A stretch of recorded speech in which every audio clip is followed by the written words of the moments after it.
ainda na lógica do bom dia. Bom, eu vou falar em pé, fico mais à vontade falando em pé, para poder mexer as mãos, movimentar.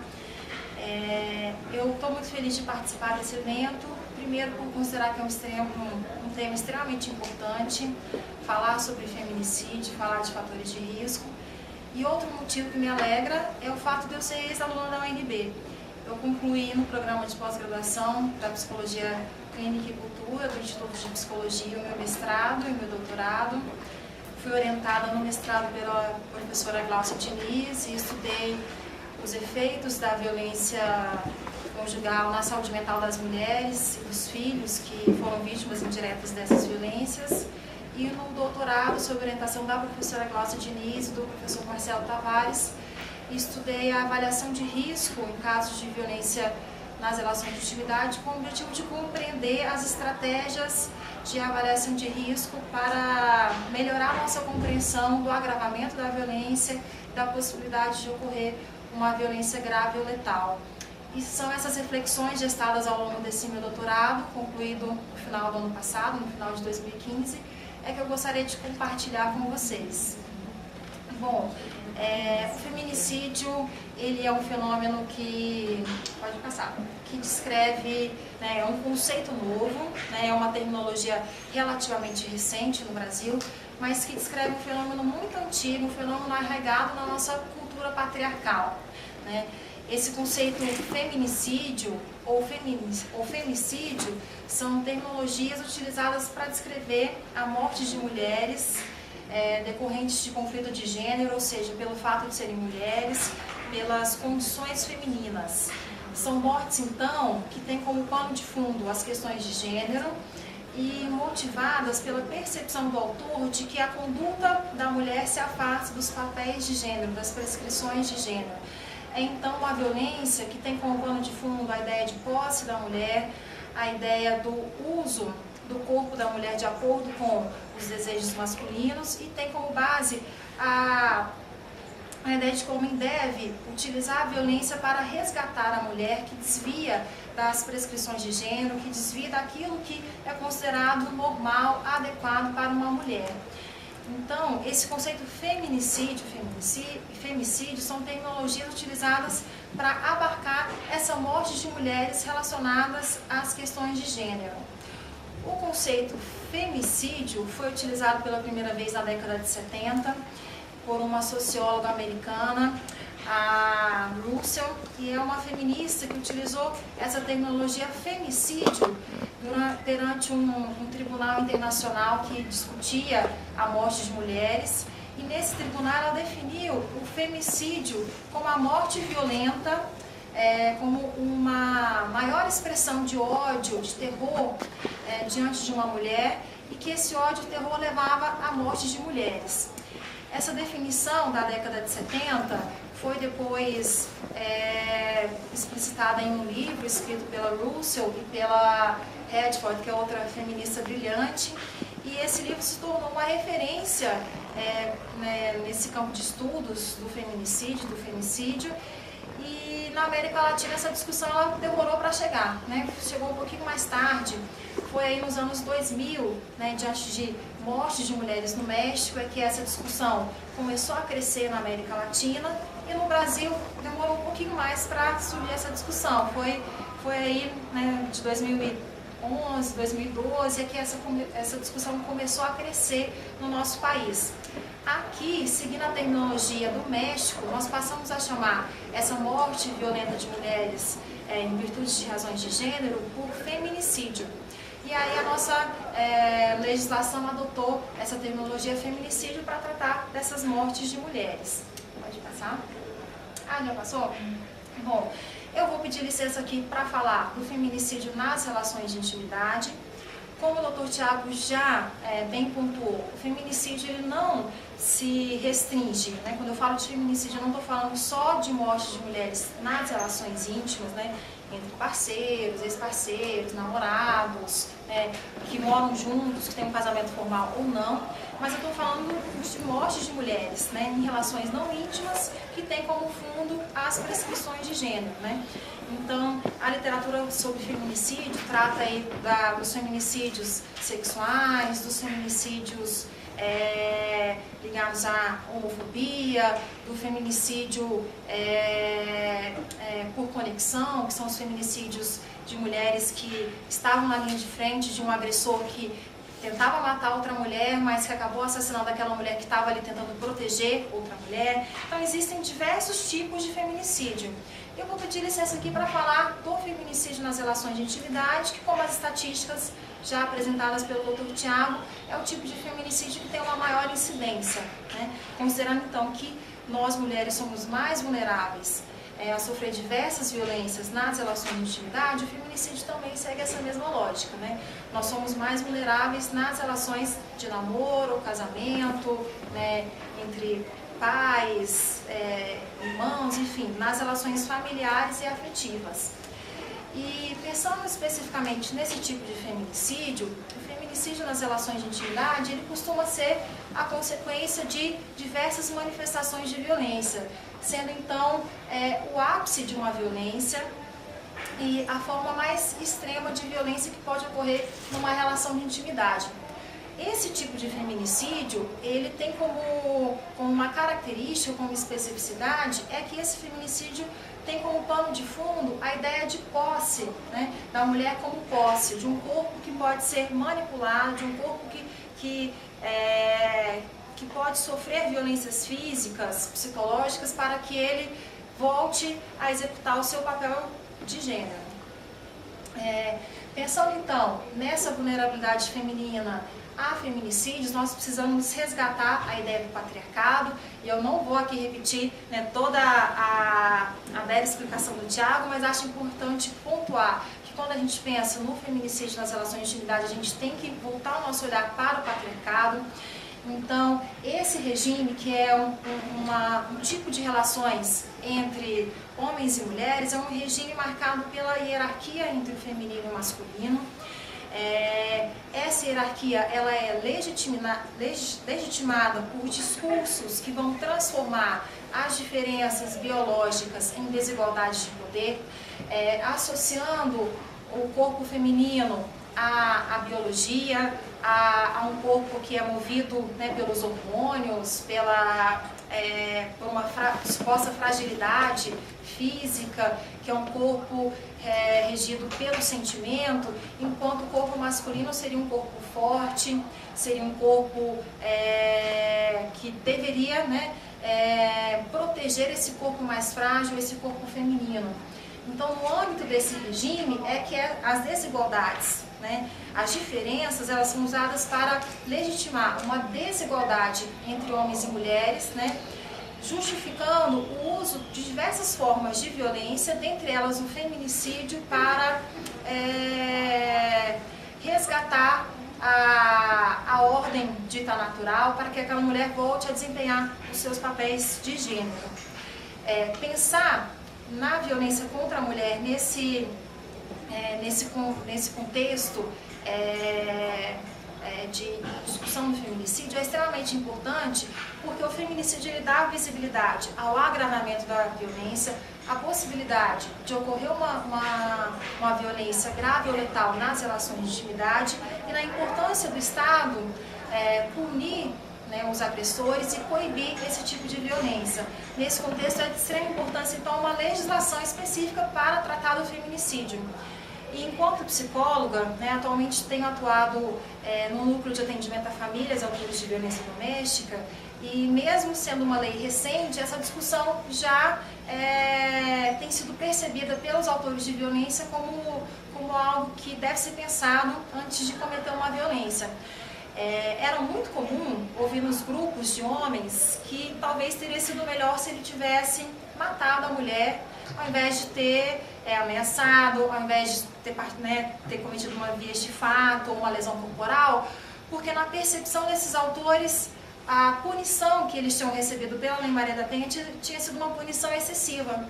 E que se eles tivessem matado, eles teriam recebido a mesma punição ou algo menor. Então, desde que começou essa discussão da lei do feminicídio, aqui no DF, eu tenho percebido que, principalmente dentre os homens com uma escolaridade maior, eles têm levado isso para o grupo e têm apontado. Quando algum homem faz um comentário de, olha, deveria ter matado, eles alertam, olha, já existe uma legislação específica, né? Nós vamos ter uma punição maior se a gente cometer uma violência contra uma mulher na relação, né, no casamento. E percebo que isso pode ser sim um fator de risco. A simples percepção de que fator de risco não, fator de proteção. Né? A simples, né, a percepção de que existe uma lei que está falando do feminicídio, pode ser um fator de prevenção desse tipo de crime. Então, esses conceitos de femicídio e feminicídio são conceitos que dão visibilidade, né, a essa violência que a mulher pode sofrer na relação de intimidade ou não, que são mortes frequentemente violentas, que são mortes que poderiam ser evitadas, que são mortes que requerem o olhar do Estado para coibir, para prevenir esse tipo de violência. Requer também a atenção de todos os profissionais que atuam junto a pessoas em situação de violência. E considero então que é extremamente importante a gente, enquanto profissional, olhar para as especificidades do feminicídio, para os seus fatores de risco, compreender esses elementos. Pode passar. A violência contra a mulher, incluindo o feminicídio, ela é considerada um fenômeno complexo, um fenômeno multicausal, multifacetado, e que para a gente entender o seu desenvolvimento e os seus fatores de risco, nós precisamos olhar para o contexto nos quais as pessoas estão inseridas. Devemos olhar, né, para o indivíduo, para as suas relações, para a comunidade em que eles estão inseridas e para a sociedade. Em cada um desses elementos nós vamos encontrar fatores que contribuem para a ocorrência dessas violências. Quando eu digo fator de risco e da importância de compreender quais são esses fatores de risco de feminicídio, eu estou falando do quê? Eu não estou falando de fatores que são causas diretas da violência, mas eu estou falando de elementos individuais, de elementos sociais, de elementos contextuais que aumentam a probabilidade de ocorrer um ato violento. Não são, então, causas das violências, né, de forma geral, nem causas de feminicídios, mas são fatores que aumentam a probabilidade de ocorrer esse tipo de violência. São elementos que vão potencializar o acontecimento das violências. Esses fatores de risco, né, existem na literatura fatores de risco de reincidência de violência, de ocorrência de violência, e a literatura fala de fatores de risco específicos de feminicídio. Esses fatores de risco podem se sobrepor, mas não são necessariamente o mesmo.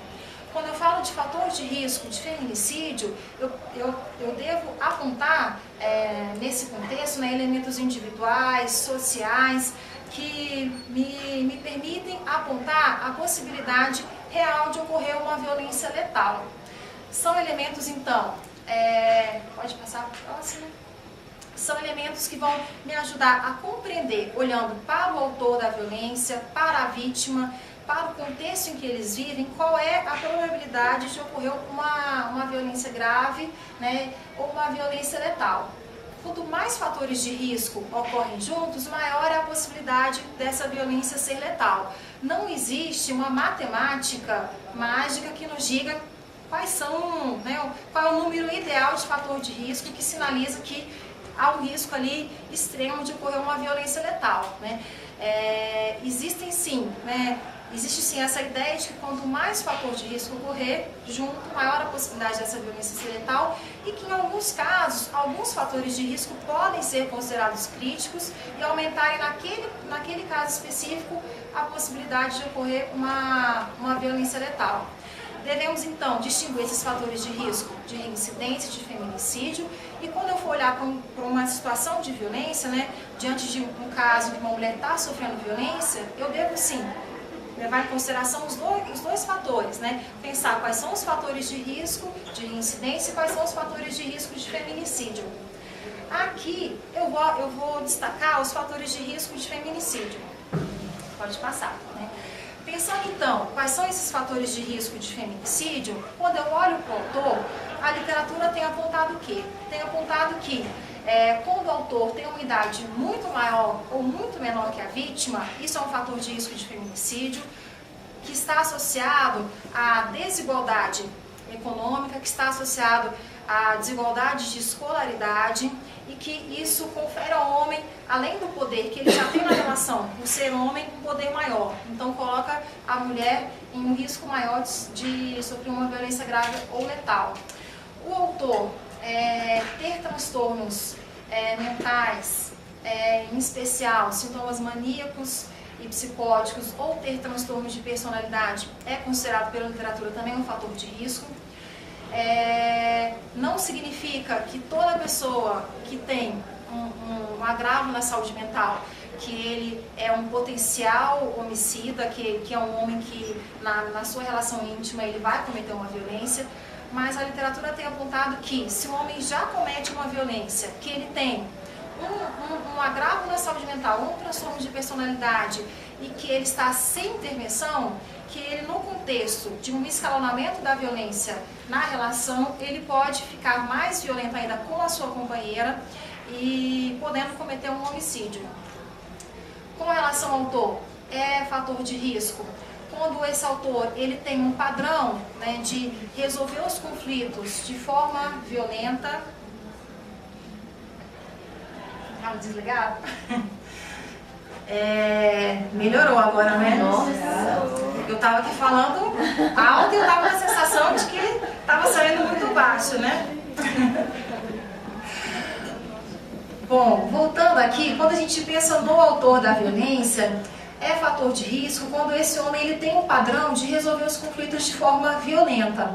Não só na relação com a companheira, mas em outras relações. É um homem que nos diz que no trabalho ele também tem muitos problemas e que ele resolve na violência física ou xingamentos e que isso pode levar a uma instabilidade ocupacional, que esse homem tem relações com amigos, com outros familiares, marcados também pela violência. Isso é fator de risco de feminicídio. Um homem que tem um comportamento impulsivo e baixo controle da raiva, demonstrando que ele tem poucos recursos para resolver os conflitos de forma não violenta, também é fator de risco de feminicídio. O aumento do uso de álcool e drogas e a dependência de substâncias é fator de risco de feminicídio. E aqui nos importa olhar se existe essa dependência, se essa dependência está associada a um aumento no padrão da violência. Então é um homem que ele, além dele ser dependente de álcool ou substâncias, mas quando ele faz uso, ele fica mais violento. E entender se esse uso de álcool e substâncias aumentou como fator de risco de feminicídio, diferenciando o fator de risco de reincidência, que quando eu olho o uso de álcool na reincidência, seria simplesmente o uso ou a dependência. Olhando para o feminicídio, eu preciso compreender se tem aumentado esse uso, se esse uso está associado ao aumento do padrão da violência. É fator de risco de feminicídio relacionado ao autor o autor ter tentado cometer suicídio ou ameaçado cometer o homicídio seguido de suicídio.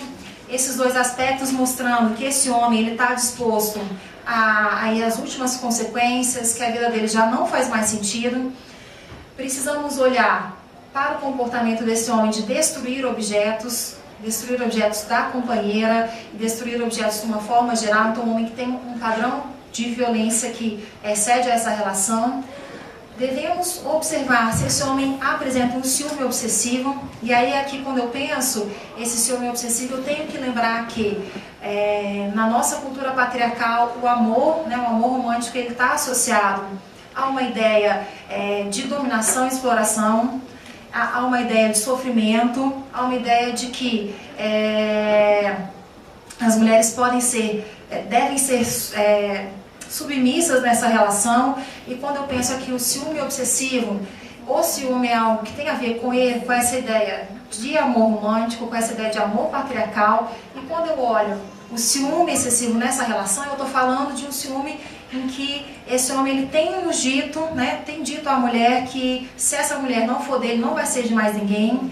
E que esse ciúme ele está associado a um comportamento de controle né, de todas as atividades da mulher. Então ele controla, né, com quem ela pode conversar, né, com qual familiar ela pode ter relação, quanto dinheiro ela vai gastar, aonde ela vai, e frequentemente o ciúme que está associado ao stalking, que é o comportamento persecutório, que é o homem vigiar, que é ele ir até a casa dos familiares para conferir se ela está lá, ele vai até o local de trabalho, faz visitas que ela não solicitou.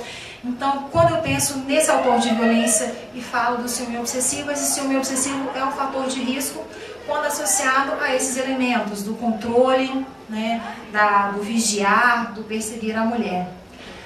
É fator de risco também o fácil acesso à arma de fogo, né, considerando que se o autor ele já utilizou a arma de fogo nas violências, ou se ele tem um fácil acesso, a probabilidade de durante uma violência ele cometer uma violência grave, uma violência letal é muito maior, porque com a arma de fogo a possibilidade dele ferir é maior. E aqui devemos olhar também para algumas profissões, como o Dr. Tiago já falou, que possibilitam esse fácil acesso à arma de fogo, que são os profissionais da área de segurança. Mas além dos profissionais da área de segurança, outra questão que é fator de risco é o homem ter, né, algum meio, algum poder especial para localizar essa mulher, né, caso ela decida sair da relação, ou para impedir que o processo judicial, né, dê prosseguimento para que ele seja punido. E aí, quando eu falo de um poder especial, eu estou falando não só dos profissionais da segurança pública, mas de traficantes, né, de juízes, de promotores, de delegados, enfim, de profissões que conferem o maior poder no âmbito desse sistema de proteção à mulher em situação de violência. É fator de risco o autor ter história criminal, e aí com relação à história criminal há uma grande discussão na literatura especializada sobre fatores de risco. Alguns autores apontam que o homem ter sido preso não é um bom fator preditivo de reincidência, porque a prisão pode ser sim um fator de proteção, e que quando eu olho a história criminal, a maioria dos autores entendem que é preciso olhar se esse homem ele já cometeu alguma violência contra outra companheira, então se existem outras denúncias contra outras companheiras ou aquela, e entender se ele já foi preso por cometer crimes violentos contra pessoas. Então,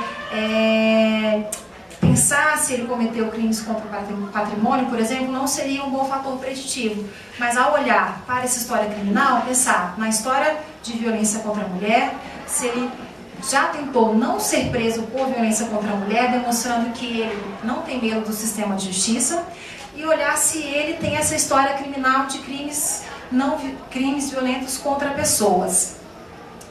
É fator de risco de feminicídio o desemprego e a instabilidade ocupacional, pensando aqui que o desemprego é um estressor social que contribui para a ocorrência de qualquer violência, e pensando a instabilidade ocupacional, porque essa instabilidade ocupacional frequentemente ela está associada ao homem que tem dificuldade de resolver os conflitos no trabalho, que tem outras questões, né, que nos apontam que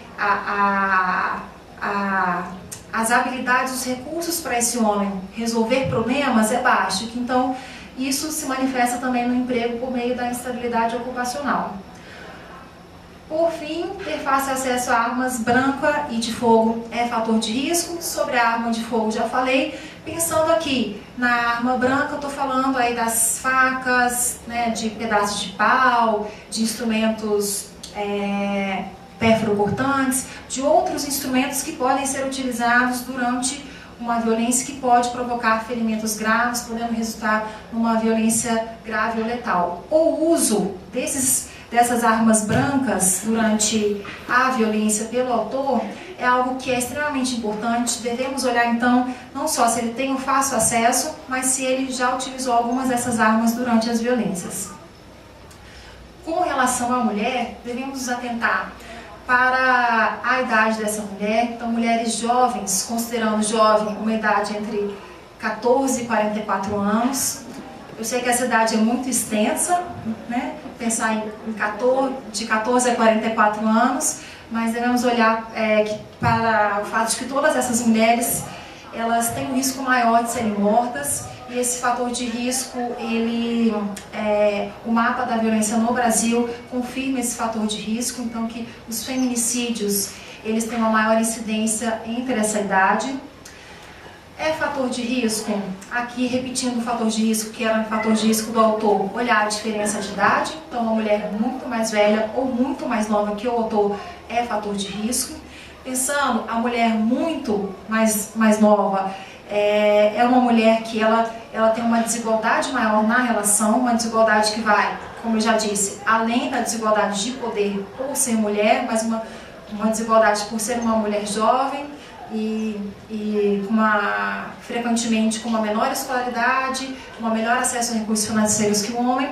E quando eu penso a mulher muito mais velha que o autor, eu estou pensando em uma mulher que ela está em risco de sofrer esse tipo de violência por ser uma mulher que, numa relação com um homem mais novo, é uma relação que frequentemente ela vai sofrer preconceito, é uma idade em que essa mulher ela passa pelos julgamentos e pelas avaliações de que uma mulher muito mais velha não deveria se relacionar com um homem muito mais novo, né? Isso em decorrência das nossas prescrições de gênero, e que por isso essa mulher, ela considerando que esse homem aceitou se relacionar com ela, mesmo diante disso que a sociedade diz que ela é uma mulher que já não deveria mais ser uma mulher objeto de amor, ela foi aceita por esse homem, então muitas vezes ela permanece nessa relação, ela não busca ajuda por considerar que ela não vai ser amada por outra pessoa, que ela não vai encontrar outro cara, né, jovem, outro cara, enfim, como aquele que a aceitou, e por isso ela se coloca em risco de sofrer muitas violências, inclusive o feminicídio. Outro fator de risco relacionado à mulher é a mulher perceber-se em perigo. Então, a literatura nos mostra que é extremamente importante eu perguntar para a mulher qual é a percepção do risco. Então, perguntar se ela se sente em risco, se ela acredita que o agressor tem capacidade e a intenção de matá-la. Mesmo que muitos estudos mostrem que mulheres em situação de violência têm a tendência de minimizar o risco, essa mulher é a pessoa que tem maior informação sobre o autor, sobre a relação, né? Então ela tem a maior chance de nos dar elementos sobre essa percepção do risco, e devemos então sempre fazer essa pergunta sobre qual é a percepção dela do risco e entender que mulheres podem sim diminuir o risco, principalmente mulheres que têm sinais de estresse pós-traumático e têm, estresse pós-traumático não, mulheres que têm sinais de depressão, sinais de ansiedade. E algumas mulheres com sinais de transtorno de estresse pós-traumático podem ter a tendência de supervalorizar o risco. Então, quando eu penso nesse fator de risco, de perceber-se em perigo, eu tenho que olhar para a saúde mental dessas mulheres, não desconsiderando essa interface com os adoecimentos, mas sempre lembrando que essa mulher é quem tem maior conhecimento sobre o risco, e eu devo sim considerar o que ela está me dizendo sobre o risco. É também fator de risco essa mulher ter transtornos psiquiátricos, considerando que mulheres com determinados adoecimentos, né, em especial o estresse pós-traumático, a depressão, ela pode ter menos recurso para buscar ajuda, menos recurso para então sair dessa relação de violência, e por isso o risco dela aumenta. Mas não querendo estigmatizar, não dizendo que todas as mulheres com transtornos psiquiátricos são vítimas de violência, mas entendendo que determinados adoecimentos, né, deixam essas mulheres mais vulneráveis a todas as violências, incluindo o feminicídio. Devemos levar em consideração se a mulher tem filhos de outra relação e se essa mulher tem conflitos com o autor da violência relacionados aos filhos da outra relação ou a filhos que ela tem com o autor da violência. Devemos considerar como fator de risco e avaliar se essa mulher está isolada de amigos e familiares junto com o seu companheiro. O isolamento social da mulher é fator de risco tanto de reincidência quanto de feminicídio, mas quando eu olho para o fator de risco de feminicídio, é importante considerar se o casal já está isolado de todo mundo e nem esse homem tem acesso a grupos, não dialoga com familiares, com amigos. Esse isolamento do casal aumenta o risco do feminicídio. Com relação à dinâmica relacional violenta, é fator de risco de feminicídio episódios de violência prévia na relação íntima. Então, considerando que o feminicídio feminicídio costuma ser o ápice de um contínuo de violência.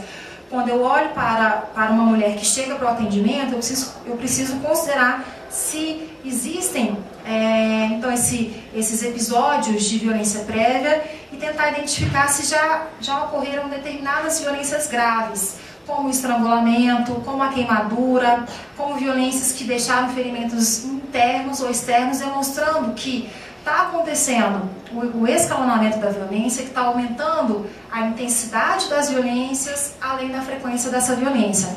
Então, pensando como fator de risco na dinâmica, identificar, teve episódio de violência, está escalando a violência, aconteceram violências graves. Aqui, como exemplo, trouxe o escalonamento, o estrangulamento, a queimadura, né, as violências que deixam ferimentos internos ou externos, mas existem, né, inúmeras violências graves, como o sufocamento, né, como o tiro, como violências, né, esfaquear. Existem outras violências. Aqui estou classificando algumas violências como graves, mas devemos olhar para as inúmeras possibilidades de violências graves.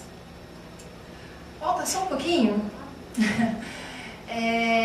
Com relação à dinâmica relacional violenta, precisamos nos atentar para a separação, né? Houve tentativa de separação, e por que olhar para a separação? Diversos estudos mostram que a separação não protege a mulher de sofrer uma nova violência, inclusive não protege de sofrer uma violência letal, principalmente nos 2 primeiros meses após a separação, é o período em que a mulher está mais vulnerável a sofrer violências graves.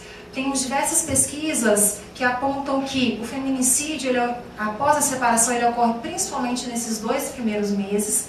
Então, é fator de risco a tentativa de separação ou a separação consumada.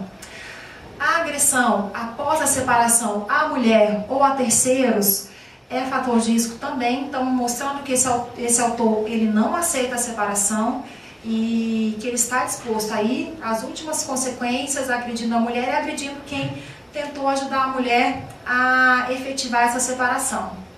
Pode passar aqui, tá? É fator de risco relacionado à dinâmica relacional violenta as ameaças de morte. Então, temos diversos estudos que mostram que o autor que ameaça, ele realmente, na maioria dos casos, ele tenta cometer um homicídio. Então, aqui não devemos considerar que cão que late não morde. Cão que late morde sim em casos de violência. Então, as ameaças de morte são um bom preditor da ocorrência de uma violência grave ou letal, se associada a esses outros fatores de risco. Devemos levar em consideração a presença do stalking, como já disse, o agressor que persegue a companheira, que faz visitas não solicitadas, que vigia, que tenta controlar essa mulher.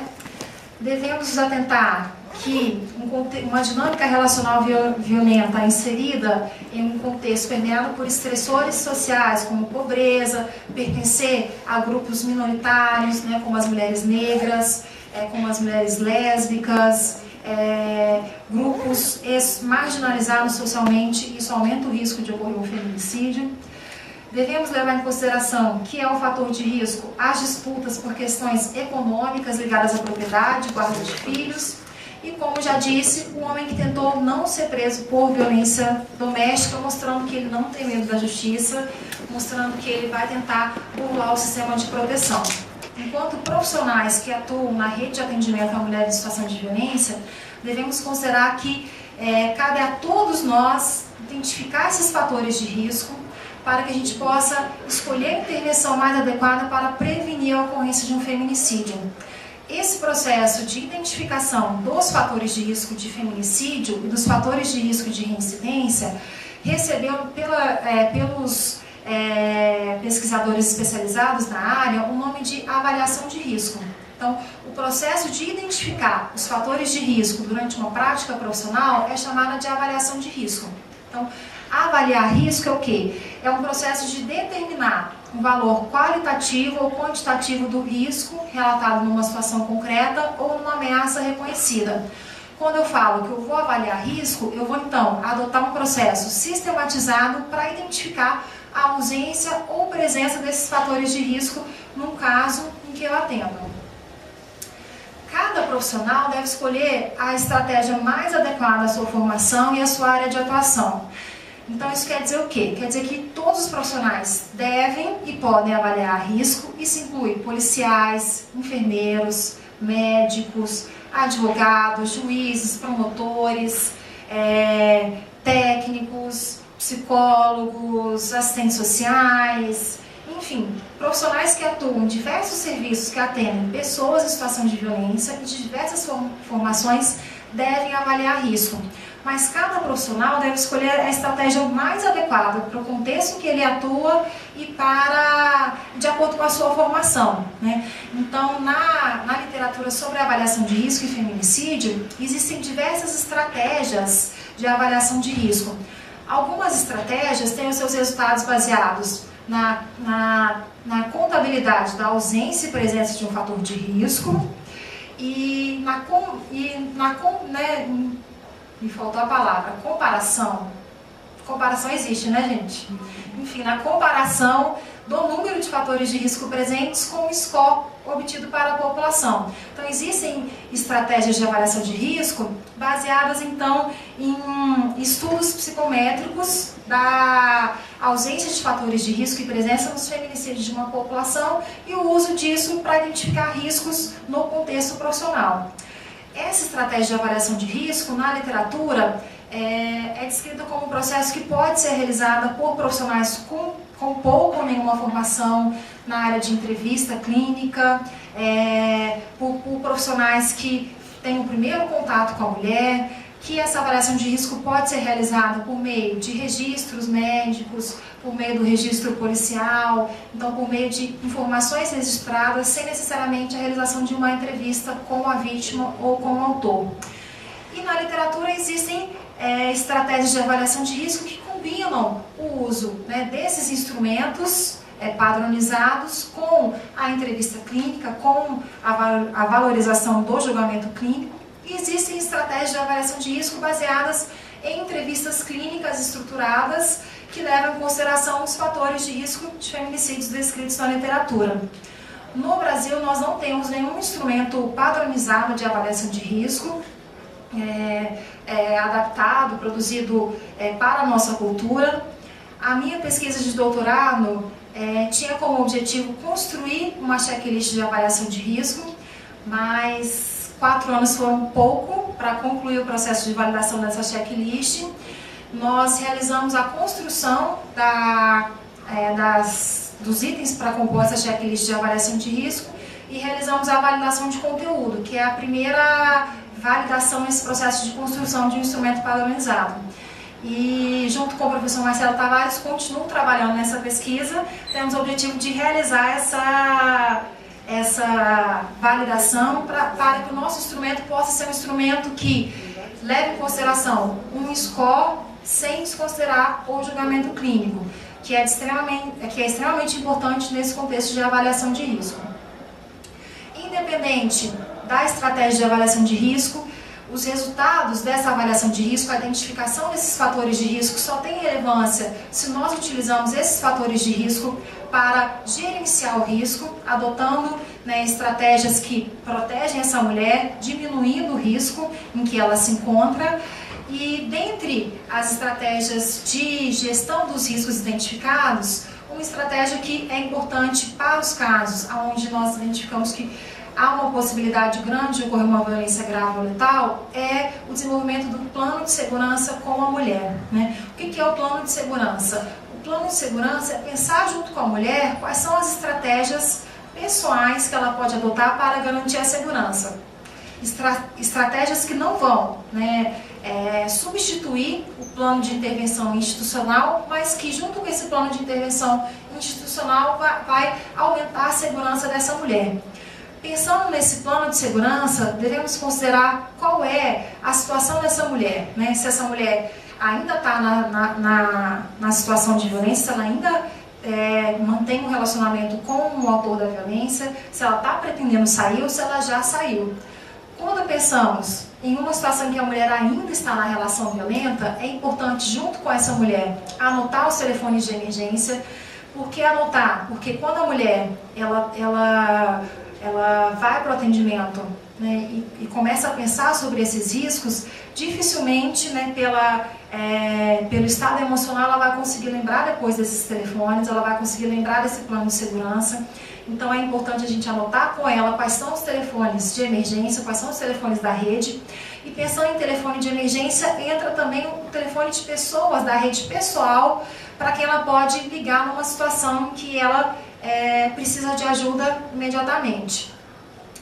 Devemos orientar essa mulher a mobilizar um filho mais velho ou um vizinho para chamar a polícia caso necessário, muitas vezes combinando um sinal de perigo. Se ela está numa situação em que ela percebe que pode acontecer uma violência, tem uma violência iminente ali, então ela colocar um pano de prato na janela, ou ela acender todas as luzes, enfim, combinar um código com o filho, com o vizinho, para que alguém possa ajudá-lo diante dessa violência iminente.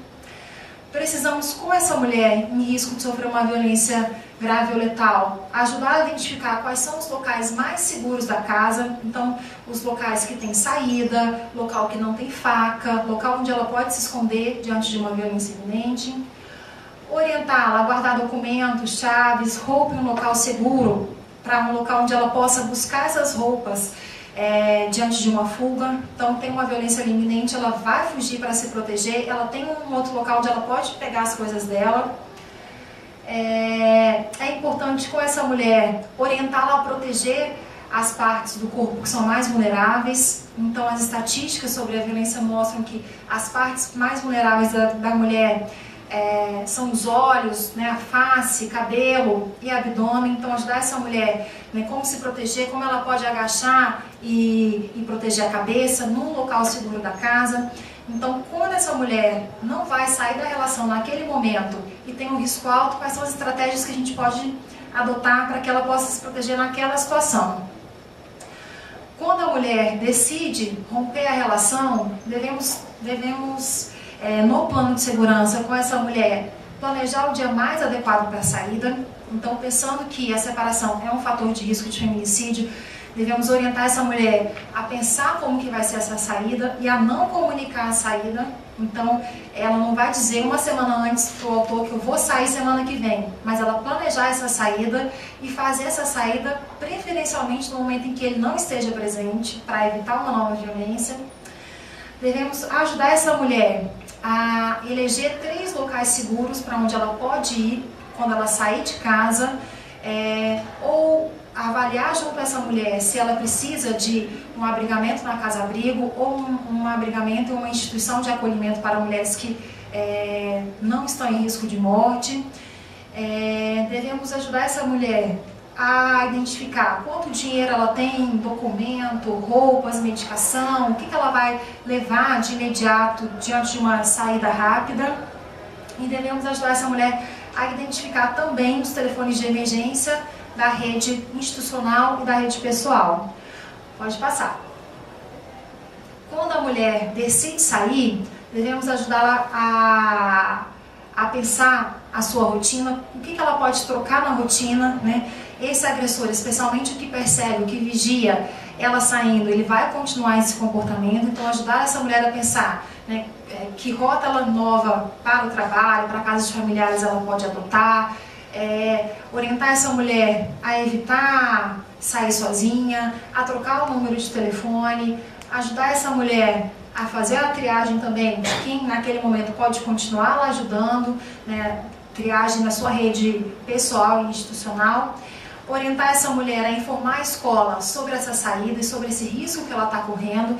Isso é importante porque mulheres com filhos, e esse autor pode ir até a escola dos filhos, por exemplo, pegar o filho, né, na saída da aula e obrigá-la a ir até o encontro dele. Então, essa informação de que ela está correndo risco deve ser compartilhada com a escola, com instituições aonde os filhos transitam e com a rede pessoal dessa mulher, para que ela, junto com essa rede, planeje estratégias para proteger essa mulher e os filhos.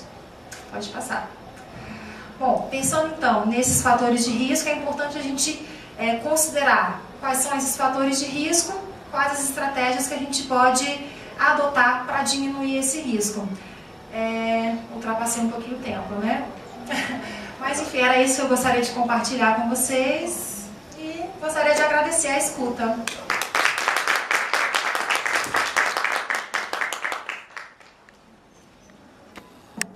Quero agradecer, então, a presença do Dr. Tiago, que teve que sair antecipadamente, sua presença também, doutora Marcela. Dizer que o vídeo vai ficar disponível, a gente está criando, já tem um canal no YouTube do Grupo Saúde Mental e Gênero, e a ideia é que a gente possa divulgar e compartilhar com as pessoas que não puderam estar presentes. Muito obrigada a quem participou, a quem esteve aqui, e nos vemos nos próximos eventos.